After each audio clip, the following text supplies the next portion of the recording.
Welcome to Have Toga Will Travel, a podcast exploring the Mediterranean world, ancient and modern, through the eyes of two former classics professors. I'm Emily. I'm Cam. And we're your hosts. This is our first episode back after doing the marathon again in Athens. It is. We're a little tired. Yep. Because this is also the day after Thanksgiving for us. Thanks to the marathon, we're a little bit behind on our production schedule. The marathon went well, though. It did. What we'd like to do today is talk about a funny thing happened on the way to the Forum. This is a 1966 film based on a Broadway musical, which itself was a mashup of Roman comedies written by the Roman author Plautus. And as we'll see as we talk about this today, the movie takes elements from several different plays by Plautus and recombines them into a new piece, which, as we'll see, is pretty funny. Yeah. The title's not just a clever title. So the musical itself, the Broadway musical, was written by Stephen Sondheim, and it carries the distinction of being the first musical for which Stephen Sondheim wrote both the music and the lyrics. Now, the musical premiered on Broadway in 1962. It was fairly successful. It went on to win 6 Tonys, including Best Musical, Best Actor, Best Supporting Actor, Best Book, and Best Director. I guess that counts as moderate success, I think that's moderately successful, yes. Right. So the film came out in 1966, and 2 of the main actors from the stage play reprised their role from the Broadway production for this movie. That's Zero Mostel, who played the star character, I guess, Pseudolus, and Jack Gilford, who played his sidekick, Hysterium. Yeah. The film also stars Phil Silvers, who is a comedian for whom the role of Pseudolus was actually originally written, but because he wore glasses, he actually wasn't comfortable doing the role without glasses on because his vision was so bad. So the role ended up going to Zero Mostel in the end. It also has Michael Crawford. You might know him. He really shot to fame with Phantom of the Opera. When that premiered, he played the Phantom. And then one of my favorites, Buster Keaton, the silent film actor and performer. This is his last film role. He plays the character Erroneous. And he actually died between when the film was shot and when it was released. And then for those of you who are into Doctor Who, in a small part, the third Doctor, John Pertwee, plays a character named Crassus.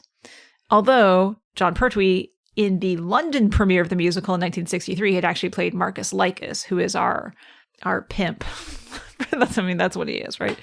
In the show. So lots of well-known actors who show up in the movie or have gone through the stage version of the play. Remind me, John Pertwee's brother wrote part of the script. John Pertwee's brother, Michael, co-wrote the screenplay for the movie. Right. Yeah. So, lots of weird connections there. Yep. All right. Well, let's talk a little bit about this. Before we really dive into the movie, though, we want to talk once again a little bit about adaptation and how we usually think about adaptations of ancient pieces of literature. We've talked about this a little bit in the past, specifically on our episode about The Return, a movie which you should really go see if you haven't seen it already. And of course, you should really listen to our episode about that movie too, if you haven't already.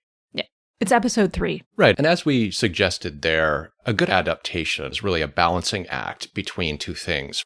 An effort to be faithful to the original material and its spirit, while nevertheless building on that original material in an interesting and significant new way that allows you to create a piece of art that can really stand in its own right. Now, unlike with something like The Return, the creators of Funny Thing have a lot of flexibility, and there are a few reasons for that.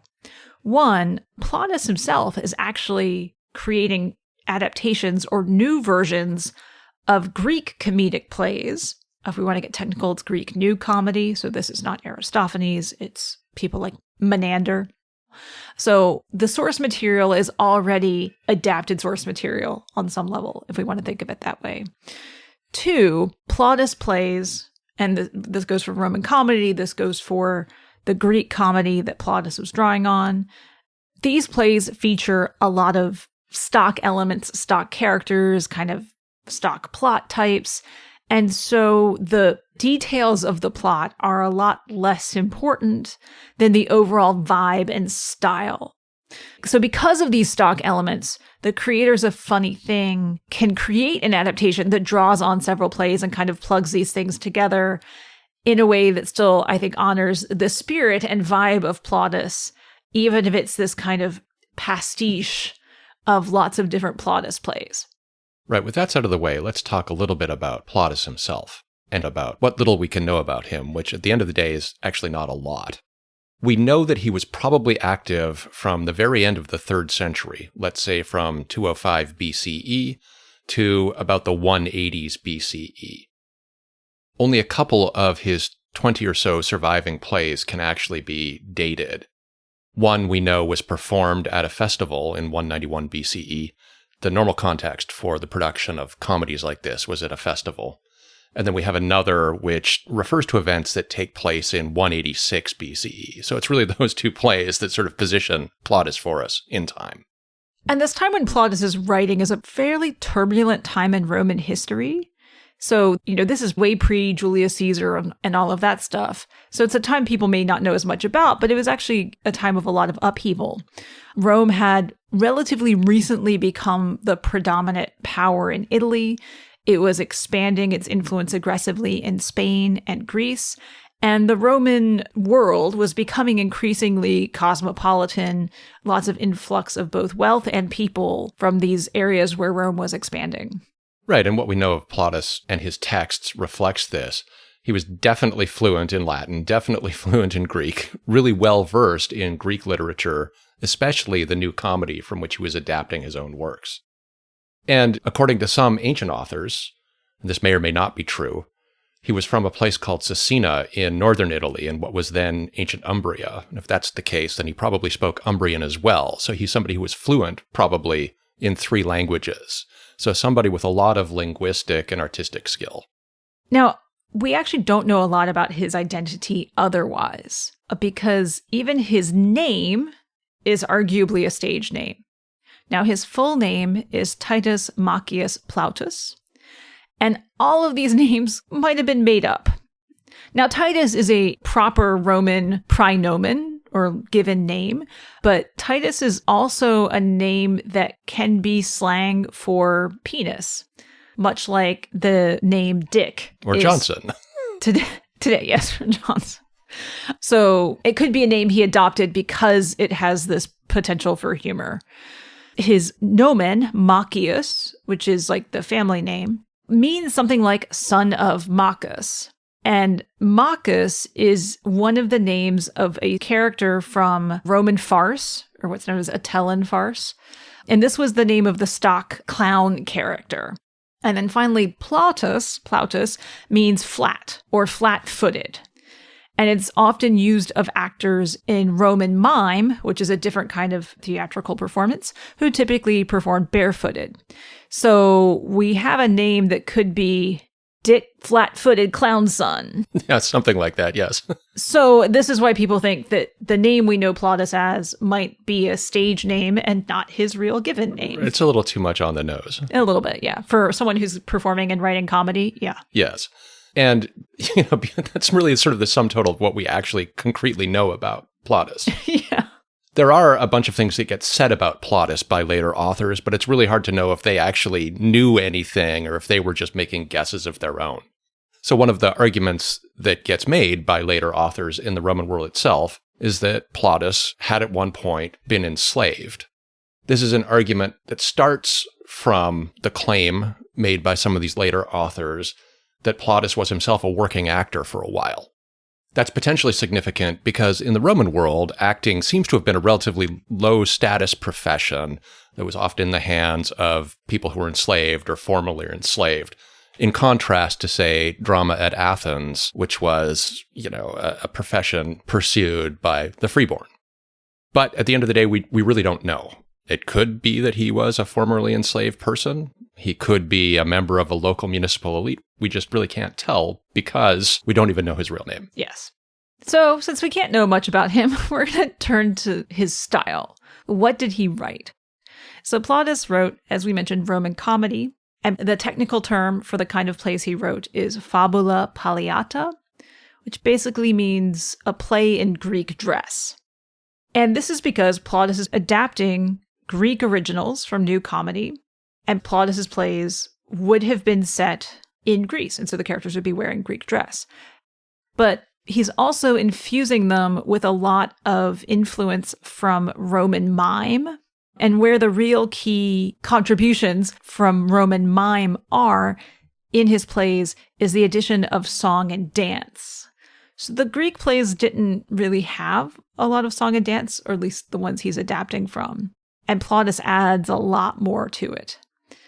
At the same time, Plautus's plays are full of constant action on stage, lots of verbal cleverness, wordplay, puns, jokes, etc. And then also this big musical element, with some characters singing as much as 2/3 of their dialogue. And we can tell the singing based on the meter that the play is written in, because all these plays would have been written in verse and poetry. These plays also had little to no concept of a fourth wall and were often very consciously metatheatrical. So a lot of the times the actors on stage would speak in character or out of character sometimes directly to the audience. Everybody's aware that there is a play happening. The actors are making jokes sometimes about dramatic convention, that sort of thing. And this, on one level, I guess, just kind of reflects the history of Roman mime and pantomime, but also the small and intimate settings in which these kinds of performances took place. These plays were usually performed in temporary open-air theaters set up for festivals that weren't very big, that didn't leave a lot of space between actor and audience. And we have to imagine that these performances were pretty lively with, not just the actors making a lot of noise and carrying on, but also probably lots of people in the audience shouting at them and things like that. Yeah. And that contributes to what is sometimes called a more is more ethic. Yeah, you'll see this in a lot of modern people who comment on Plautus. More is his just general vibe. Right, and sort of captures the spirit of some of these plays. Now, I mentioned that these plays were set in Greece, having people wear Greek dress. Not necessarily in Greece, but in the Greek world, which encompasses a wider swath of the Eastern Mediterranean at that time than it does today. Right, like the western coast of Turkey, Sicily, places like this. Yeah. The actors would have been dressed in Greek dress. They would have been wearing masks, as you did in Greek drama. And the characters all have Greek names. Now, some of these names are real Greek names, but some are not. No, you can get some names that are clearly invented to basically make a pun, right? Or to capture some quality of the character. So, the best example is probably the arrogant soldier character in Plautus's play Miles Gloriosus, who has the name Pyrgopolinikes. It's a cobbled together name that means something like the guy who sacked a lot of towers, I guess. That's sort of a loose translation. Another great example is the character Pseudolus. That's the name used by the main character in the movie we're about to discuss. It again is a made-up name, and it seems to mean something like tricksy little guy or little liar or something like that. And I think one of the things that's interesting about putting it all in the Greek world is that there's a sense of foreignness to the play. And that foreignness of setting and character creates a perceived distance from the audience and the action of the play. And it probably does it in a way that actually facilitates the ability to execute the comedy and even critique, right? Oh, it's not us, the Romans, who are doing all this crazy, weird stuff. It's the Greeks, right? Those crazy Greeks. Yeah, we would never do that. I mean, we want to watch people do that and we're interested in that, but we don't have to watch ourselves do that, right? So it creates this distance that I think makes it safer for the audience. In addition to these exotic settings, a lot of Plautus's plays feature what we could call stock plots, elements that would have been familiar, that support ridiculous plots and something very much like modern situational comedy. Basic setup of a lot of Plautus's plays involves a competition between characters to get what they want, or at least between one character and just plain old bad luck. It keeps complicating his, sometimes her, efforts to accomplish his goals in the course of the play. So some pretty common elements that you get, right, include competition over money or over a woman between two male characters. One of them is usually the play's protagonist or is assisted by the play's protagonist, who is often, but not always, a slave. And then some of the plays also include a lot of mistaken or false identity or forgotten identities. One sort of very famously features identical twins who don't know about one another. This is the Menechmi, which famously becomes the basis for Shakespeare's Comedy of Errors. Hilarity ensues. Hilarity ensues, yes. You have situations where there are characters who are enslaved, but who turn out to actually be freeborn, and refinding that identity is part of the play, and et cetera, et cetera. So this mistaken identity becomes a key thing as well. In some plays anyway, yeah. And on top of the stock plots, you often get stock characters, or character types that were instantly kind of recognizable to the audience. Yeah. So, for example, a lot of Plautus's plays feature a lovely young woman who could be freeborn or could be enslaved, often unjustly, because she turns out in a lot of these plays to be a freeborn person who was, say, kidnapped by pirates at a young age. The lovely young woman is often still a virgin. She's the object of love or lust on the part of male characters in the play. Sometimes she also turns out to be a long-lost daughter or something like that. Yeah. And in plays that feature this lovely young woman character, you'll also find the young man, in Latin the adolescens amans, who is infatuated with the lovely young woman character and who spends much of the play trying to work that out. Some of the other stock character types you get is the pimp or the slave dealer. Basically, people who make their living by selling or sexually exploiting women under his control. Similarly, another character type is the lecherous and or greedy older man, often the head of the family of which the young man is a member. And this character is usually one of the antagonists in any given play who must be kind of outmaneuvered by our protagonists, as is the pimp character as well. Then you'll often also find a character called the parasite. This is somebody who's usually driven by a desire for material comforts. He wants money, he wants food, he wants fancy dinners, that kind of thing. And he basically tries to get what he wants by sucking up to other characters in the play. And finally, the most recognizable stock... Or help. He sometimes helps. He sometimes helps, yes. He sometimes becomes actually the protagonist, as it were, or at least a character who can facilitate the adolescens amans efforts to get the girl. But finally, the most recognizable stock character of all in Plautus's plays is, without question, the so-called clever slave, the servus calidus, who is the main protagonist of a whole bunch of Plautus's plays, and who often goes about accomplishing his objectives, which usually revolve around helping the hapless young man get the girl, in spite of the opposition of other characters in the play, like the lecherous old paterfamilias or the pimp or what have you. Yeah. And the servus calidus was usually recognizable by his mask. Yes. So he had red hair. Yes. I don't know why, but that was one of his identifying features. Along, apparently, with a potbelly and really comically enormous feet. So that's a bit about Plautus and what his plays were like, generally speaking. But let's now transition to the movie we're here to talk about. A funny thing happened on the way to the Forum. As we mentioned, this movie and the play that preceded it are not an adaptation of any single play, but a pastiche of elements from several Plautus plays. The big three plays here are the Pseudolus, the Miles Gloriosus, and the Mostellaria. And we'll talk more about that in a little bit. But I will say for the film, it really is a film that gives a modern audience a real feel for the spirit of Plautine comedy, while nevertheless consciously positioning itself as a movie for a contemporary audience with elements that really can only exist on film. Things that Plautus would never have been able to do in his plays, but I bet if he could, he would have. Yes. So let's talk about how the movie does this. And let's start by talking a little bit about the setting. Here, the movie, like a lot of the plays, adopts a foreign or an exotic setting. But instead of situating the action in Greece like Plautus's plays, the movie just situates the action in Rome. In particular, in what the characters call a less fashionable suburb of Rome. A less fashionable suburb of Rome. Precisely.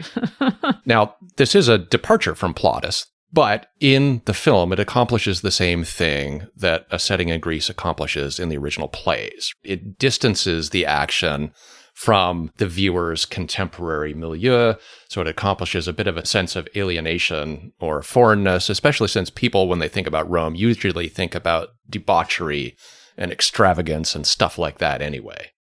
Now, when it comes to characters, the film and the show make use of all of these stock character types from Plautus that we've talked about.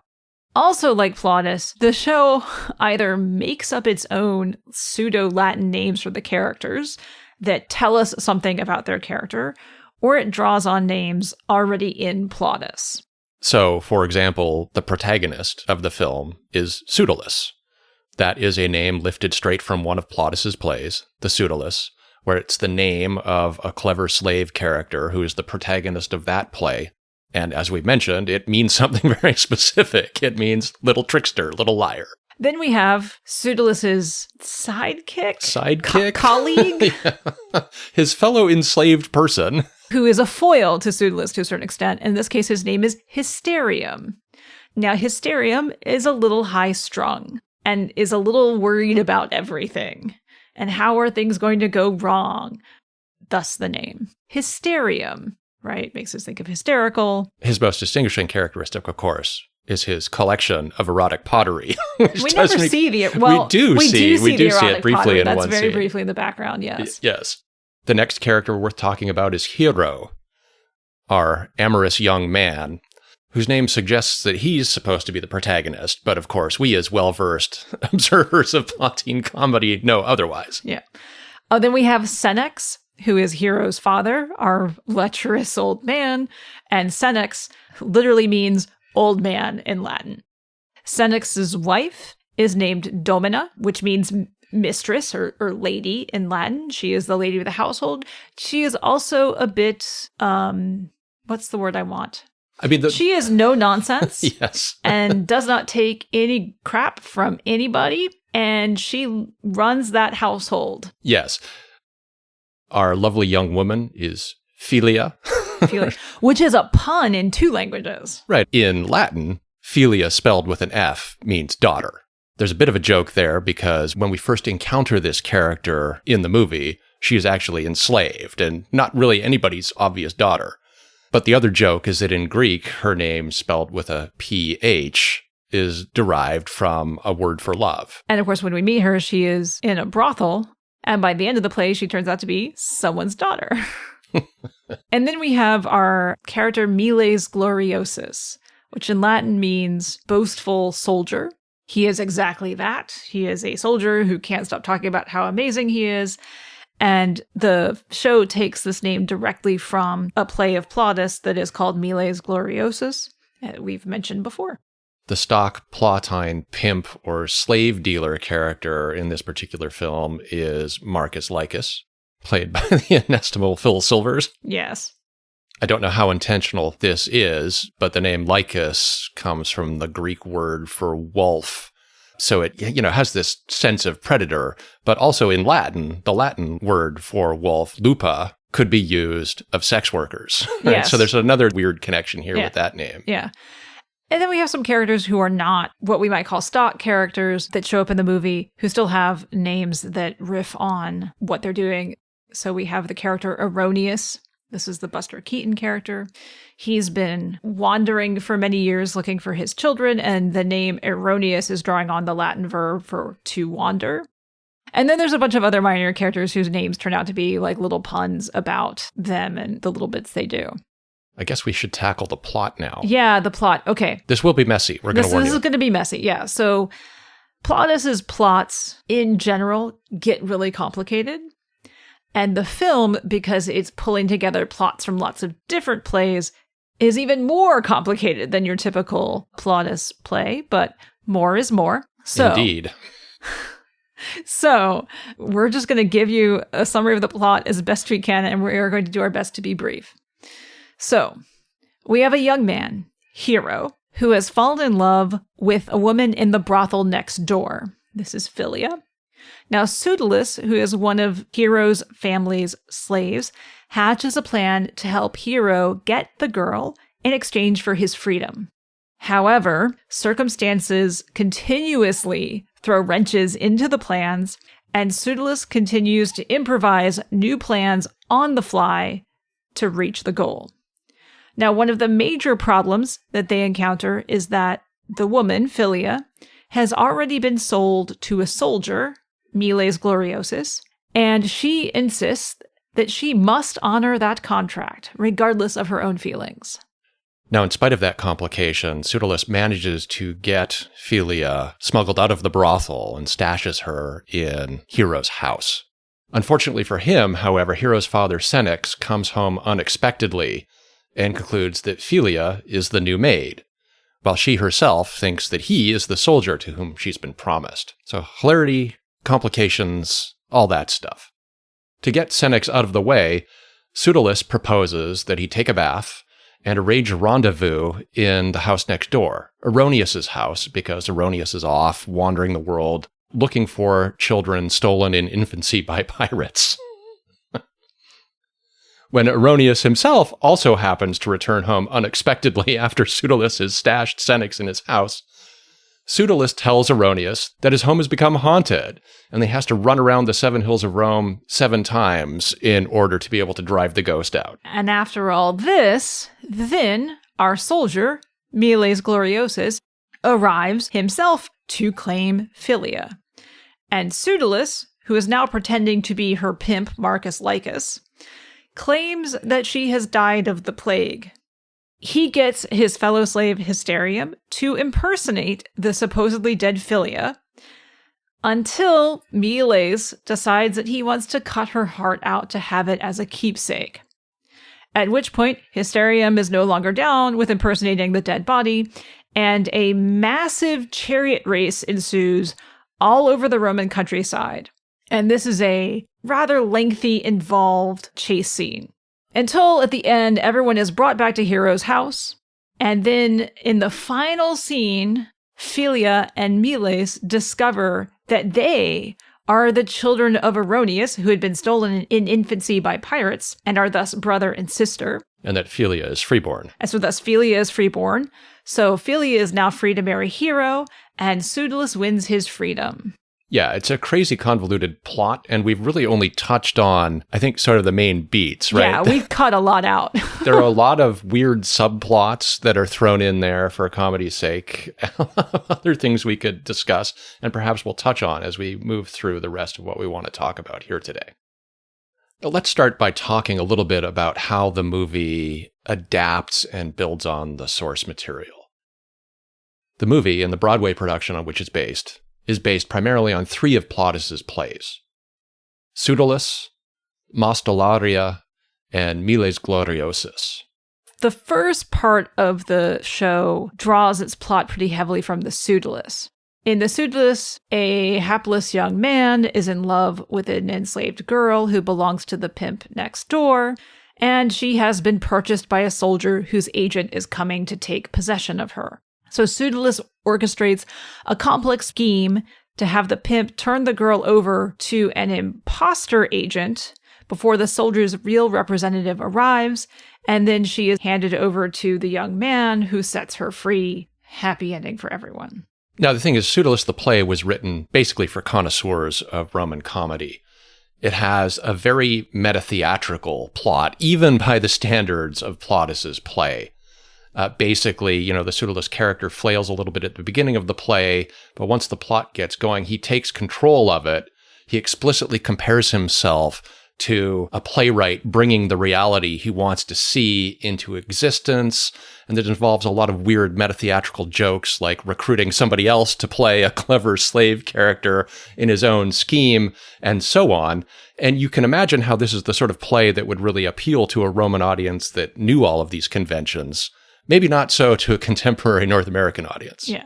Although we do get a bit of that because in the show, Pseudolus opens the show with a monologue to the audience, where he's talking directly to the audience. He's explaining the story. He's explaining the set. So he does kind of present himself as the director, might be a strong word. Yeah, the showrunner in some way. Yes, yes. And he talks about his own part as a part. Yes, and stresses that, of course, he is the most talented of the performers. Yes. Yeah. But the movie really, I think, leans into the complication elements in a way that the Pseudolus doesn't. And we have all these sort of comedically timed complications that threaten to derail the plans of Pseudolus and company. And the complications are where we start getting the other plays introduced, and where we then move beyond the plot of the Pseudolus. So we mentioned the character Erroneus, who comes home, and this is where we get the influence of the play The Mostellaria, which is a play where the protagonist in order to hide the shenanigans they've gotten up to in the home of the old man character while he's been away, they convince him that his house is haunted to get him to get out of the way. So when Auronius arrives back, as we mentioned, Senex is in his house, waiting to have an assignation with the new maid who's not a maid. And so Pseudolus and Hysterium need to get Auronius out, so they decide to convince him that his house is haunted. So that's where we pull in the Mostellaria with the Auronius plotline. Yeah, and this part features just like an absolute gem of a scene in which Zero Mostellaris is sort of his frantic best when he's pretending to be a soothsayer, trying to convince Auronius that, yes, there really is a ghost, and the only way to do this is to run around the 7 hills of Rome 7 times. Yeah. Likewise, the play Miles Gloriosus inspires the depiction of the Miles Gloriosus character, who is based on that play's antagonist, this guy we've mentioned already, Pyrgo Polynikes, whose name translates to something silly like the guy who sacked lots of towers. In the play The Miles Gloriosus, the other characters have to deceive the soldier who holds the young woman character as a slave so that the young lovers can be together. And this really inspires the second half or so of the movie, in which Hysterium and Pseudolus try to basically deceive the Miles Gloriosus character in the movie. But these aren't the only plays that come into play here. There are a lot of little elements that are borrowed from other plays by Plautus. So in at least 2 of Plautus's extant plays, there are subplots where the father and the son are both pursuing the same woman, much like Senex is trying to arrange an assignation with Philia, and Philia is also whom his son is in love with. These never work out in favor of the creepy old man. No, they don't. Play. No. But, which I guess good, surprising, but good. Yeah. And then finally, there's a recognition scene at the very end of Funny Thing. This is the scene in which Miles Gloriosus and Philia discover, first of all, that they're both the children of Auronius, which means that they are therefore siblings, and Miles Gloriosus can't really do what he wants to do with Philia. But it also means that Philia is freeborn. She is unjustly enslaved because she was kidnapped by pirates and sold, and that's what leads to their happy ending. But the device which makes it possible for them to recognize each other is the fact that they all have rings depicting a gaggle of geese. Yeah. And this is a device, again, that comes out of a different Plautus play, the Cuculio. Yeah. In that case, I mean, the rings don't have geese on them, but rings allow the recognition to happen. Right. The only reason they have geese here is because it gives Zero Mostel the opportunity to scream, "Gaggle!" Yeah. It's also just funny. A gaggle of geese is just funny to say, right? Now, like a lot of Plautus's plays, this film is very much consciously meta-theatrical. I mean, we talked about Pseudolus's opening monologue, but not only that, after his monologue, we lead into our opening musical number, Comedy Tonight. And this musical number very actively plays with the film's nature as a pastiche by referencing some of the things that are going to happen. Pirates, courtesans, eunuchs, philanderers, right? And the chorus reiterates something for everyone, a comedy tonight. Tragedy tomorrow, comedy tonight. Put aside all of those things you're going to worry about. We're not doing this, we're not doing this, we're not doing this. No royal curse, no Trojan horse. And there's a happy ending, of course. So this opening number is, very self-conscious about this is a comedy, this is what you're seeing. It's also just a great song, too. And we're going to throw everything you can conceivably imagine in a comedy at you. Yes, right? That's the other subcurrent of that particular number. Sorry, so my brain went to this bit. In the funeral sequence, right, they've got Hysterium disguised as the supposedly dead Philia laying on like a stone table. Not even table, like whatever. A beer. Beer, yeah. And at some point, I think it's Miles, flops his head down, and you see the whole thing rock and shake and shift slightly, because it's, of course, a prop. It's not actually a stone. And they just leave that in, the whole meta-theatrical thing. There are a lot of other weird meta-theatrical moments in this play, too. The one that I like is the joke about the island of the silent women. Which is only a joke in the film and not in the stage play. Right. And here, basically what happens is that a woman, an enslaved woman, one of the courtesans in the house of Marcus Lycus, who ends up becoming Pseudolus's love interest, is from the island of silent women and doesn't talk. She just communicates in gestures. And I think this has got to be a joke. It's got to be a clear reference to a number of Plautus plays in which the love interest character doesn't actually get any lines at all. That's not true of all Plautus plays, but there are a bunch where the male characters are, trying to get away with the girl at the end, and she doesn't get to say a single thing. The irony is that in the stage version, that character, Gymnasia, is the only courtesan, other than Philia, who actually gets a line of dialogue. So it's like metatheatrical on two different levels simultaneously. And again, that has to be intentional. That has to be a joke in both ways. One would think. The other thing that's very much a feature of the film is they had a problem with flies on set. There was like a massive infestation of flies, and you could actually see them in some of the scenes, just like everywhere. Particularly a scene that happens in Hysterium's bedroom when they are dressing him up to impersonate the supposedly dead Philia. That's the scene in which the erotic pottery makes an appearance. That is a scene in which the erotic pottery makes an appearance. So, for the closing credits, the filmmakers sort of play with this, and the animation over the end credit sequence are just flies everywhere, buzzing in, buzzing out, bothering the animated characters that are showing around, up. Yeah, like it just flies everywhere. And so that was just the film, taking advantage of this less pleasant aspect of their filming experience and making a joke about it. So what this means is that the movie very much is an adaptation in the spirit of Plautus that leans into a lot of features that make Plautus's plays pretty funny. More is more. More is more. It does depart from the source material in various ways, mostly in ways that reflect the fact that this is a film, and that film is a very different genre than a stage production. And among other things, allows for a much wider range of settings, action between characters, and that sort of thing. Here it's just worth stressing that the original plays, when they were performed in Plautus's own day, took place against probably a very simple backdrop, which represented 2, sometimes 3 buildings or houses. And the action took place mostly in front of that backdrop and what was often conceptualized in many of these plays as the street. Now, film, of course, we could change set locations. And so Funny Thing takes advantage of that ability to break free of that restriction.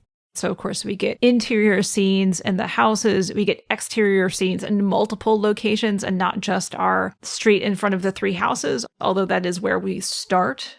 But yeah, then we move on. There's scenes in a temple, there's scenes in an arena, there's scenes in a bath, all sorts of stuff.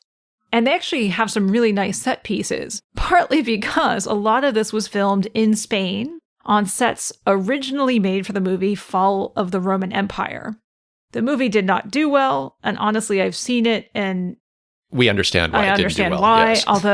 Although what I did understand from watching that movie was the whole vibe of Christopher Plummer outside The Sound of Music. I'll just put it that way. You're not going to elaborate on that? I see now why his reputation is what it was, in a positive way. But oh, that's what they're talking about. Okay. Anyway, other than that, using those sets, it was also filmed in and around Madrid.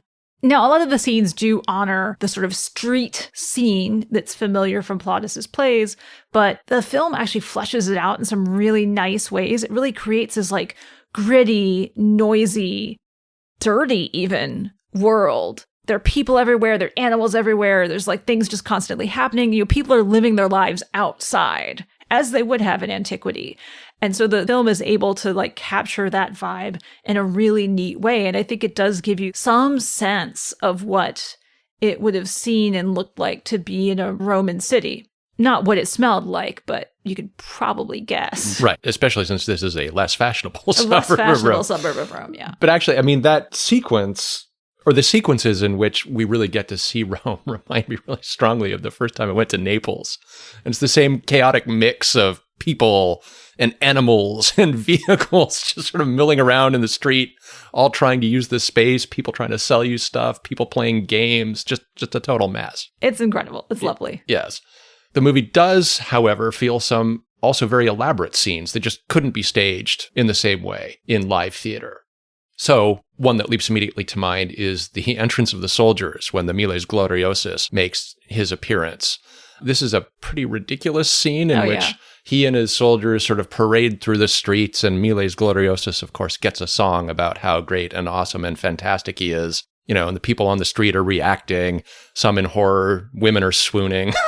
I would actually contend that the cartoon Aladdin, for Aladdin's entrance as Prince Ali, draws on the Miles Gloriosus entrance. I can see that. Movie. Yeah, you're right. I haven't studied them both close enough together to make a good argument there, but I get similar vibes from both. Very similar in spirit. The three women sighing in the window. Yes. Yeah. Yeah, so it's, again, this big, elaborate, ridiculous scene that you just can't pull off in quite the same way in theater. I've tried. It doesn't work quite as well. And the other one is what is arguably the movie's strongest musical number, the song Everybody Wants to Have a Maid. Everybody ought to have a maid. Everybody ought to have a maid. Everybody ought to have a working girl. Yeah. It's a totally ridiculous song. It's ridiculous and fun, even though it's also kind of creepy. It's a big dance number to the extent that any of the lead actors can dance. Yeah. Which is not a lot. It is one of the few things that has real choreography. Yes. Yeah. And one of the things that strikes me about it is the way that the scene constantly shifts from interior space to the balcony to exterior space. And there's even a bit where you can see the four leads sort of dancing along the top of the aqueduct in Segovia.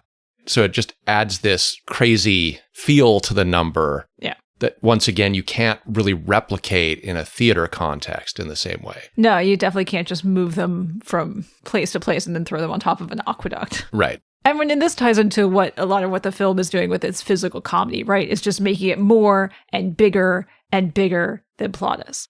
Slapstick is incredibly central to Plautine humor, and the film makes great use of this physical humor, including a somewhat legendary pratfall by Buster Keaton. As we mentioned, this was his last film. He was very old and not in great health when he shot this movie. And there's a moment where his character is supposed to go run into a tree branch and fall over. And apparently the director had come to the conclusion that they couldn't get anyone to do a pratfall like Buster Keaton that would read like Buster Keaton. And I think without a lot of warning, he just ran up and did it. And they weren't prepared for it. He just bonked his head and fell on the ground and there he is, and kind of shocked the crew a bit. But it's in the film, and it's well done. It's so well done, it's a right? Great just pratfall, looking at someone who's legendary performer like that still has it all those years later. But then we get other things. We get, people getting tossed out of windows and climbing up buildings and things that you just would have a hard time doing on stage, or at least doing safely on stage. And then we get chase sequences. So we get chase sequences inside the home where one of Miles's minions is chasing Gymnasia. And then we get this big chariot chase at the end that we've mentioned, which entails multiple chariots, multiple people being tossed from one chariot to another. At one point, Pseudolus water skis. It's just a whole thing. And of course, never could have done that on stage. Yeah, it gives the movie a very different feel than the plays. And I guess one could argue that Plautus would have appreciated it precisely in that spirit. More is more. This is the sort of crazy stuff that maybe Plautus wished he could have pulled off in the theater. And film allows them that freedom to expand and grow the more is more aesthetic. So that's our overview of the film and what it's doing, how it's interacting with Plautus, where we see these points of commonality, these points of divergence. So Cam, what are your thoughts or takeaways about the film? I think most of the movie works because most of the movie leans into sort of the frantic and frenetic pace that characterizes a lot of Plautus's plays and makes pretty good use of those stock characters. In particular, Pseudolus and Marcus Lycus get some good scenes with each other, as do Pseudolus and Hysterium. So for the most part, I think this is great. It's a really fun time. The thing I don't like so much is the chariot chase at the end. And here I think, in my head anyway, what happened is that the cast and crew got to Madrid. They started poking around the studio. They opened up a storage shed and discovered a bunch of chariots. And we're like, whoa, cool. We got to do something with these. And they do, but it doesn't really feel all that well integrated into the rest of the movie to me. I think that's wrong, because that scene took a lot of scripting and planning to do. So I think you're probably wrong there. All right. What are some of your thoughts? Well, so that this is one of my On some level, one of my favorite movies. I can watch this movie over and over again. I have watched this movie over and over again repeatedly. I could do whole chunks of dialogue. I mean, I dare say the film is amazing. Fantastic. Yes, exactly. That's an inside joke. If you've seen the movie, you'll get it. If you've seen the movie. So, and I will say, like, I had the opportunity to be in the stage version some years ago, and I think I enjoy the film more. But that's probably because the film cuts out a lot of the songs, and I can get kind of bored with that. But I think just the way that the film is able to be even more over the top and dig into all of that comedy more just fits I just kind of like that better. Yeah, I just love this movie, and Cam will probably have to deal with me quoting it at him for the rest of the evening. What Emily's not telling you here is that she worked for many years in a summer program teaching Latin to high school students, in which this movie was sort of like, I don't know, the common cultural referent for all of the teachers. And all of the teachers would quote it relentlessly to themselves, to each other, every day for whatever it was, 6 solid weeks of the program. 3 solid weeks of the program. This was also the first film we would show the students in the program. And yeah, there was one year we had someone new working with us on staff. And before the program started, the director said, okay, if there's one thing you need to do before coming is you need to watch A Funny Thing Happen on the Way to the Forum. He did not watch it. And so a lot was lost on him once we got there and started interacting. And then he sort of realized, oh, that's why. I even, in my dissertation acknowledgments, thanked my fellow staff at that program because I'd worked there through much of grad school. And even throw a forum reference into my thanking of them in my acknowledgments. Which is like just the most inside joke thing I could do. I'm having to hold back so hard right now from just doing bits from the movie. Yes, I know. You know all the dialogue, you know all the songs. You have a father? I have a father. Yeah. Okay. Anyway, I don't know. I may not even be able to see this movie with like clear eyes because it's just such a part of my life in a kind of weird way. Yeah. I think it holds up. I think it holds up relatively well. I mean, you know, it was produced in the 60s. So it does reflect the social climate of the 60s in some way. Yeah. So, you know, the male characters are served better than the female characters in a lot of ways. But that's also true in Plautus. In Plautus as well. I did like the fact that both Hero and Philia are presented as equally dumb. Oh, yeah. Well, and then you get their little ballad, but then you get that reprised between Pseudolus and Hysterium, and it's just completely mocked. Yeah. And I also really like the fact that, you know, the silent woman, Gymnasia, and we've already sort of mentioned why that whole character is a joke in the movie. She actually ends up being pretty important because she becomes Pseudolus's co-conspirator. She saves him at a really crucial point in the movie. So not only is she sort of making a joke about the silent character writ large in plotting comedy, she's also actually doing things that are important in this movie. Yeah. Yeah, you know, well, things like Domina, right? She is sort of the domineering wife, but the film also tries to give a reason for why she's like that, right? She herself was basically bullied by her mother. Yeah, but she also knows that her husband is a philandering creep. Yeah. Yeah, there's a great moment where like they're soldiers guarding the entrance to the home and aren't supposed to let anyone in, and she shows up and just breezes in and she's like, if you're the new gardeners, get off those tools and use them properly. And they're so like, her tone is so commanding that they all of a sudden like jump to obey her before they realize that they were actually supposed to stop her from entering. At that point, she's gone off and in. And I actually think she gets a better deal in the film than the character does in the stage play. In the stage play. From what I remember of the stage play. But we should probably wrap up. Okay. I mean, I could talk about this movie. You know, if you let me just give my opinion and talk about it, I can do it for a long, long time, and I probably shouldn't. No, we should. You're right. We should probably wrap up. We'd love to tell you what we're doing next episode, but we haven't sorted that out yet. No, we haven't. As we've mentioned, we've been busy this month, so our production schedule's a little bit behind. So our next episode is going to be a surprise for us as well as for you, dear listeners. Yes. So until then, I'm Emily. I'm Cam. And this has been Have Toga Will Travel. Subscribe to our show wherever you get your favorite podcasts and follow us at havetogawilltravel.com or on all the socials. And if you have any questions for us or other topics you'd like to see us cover, please feel free to reach out to us and let us know. And if you like this episode, tell a friend about us. Thanks for listening, everybody.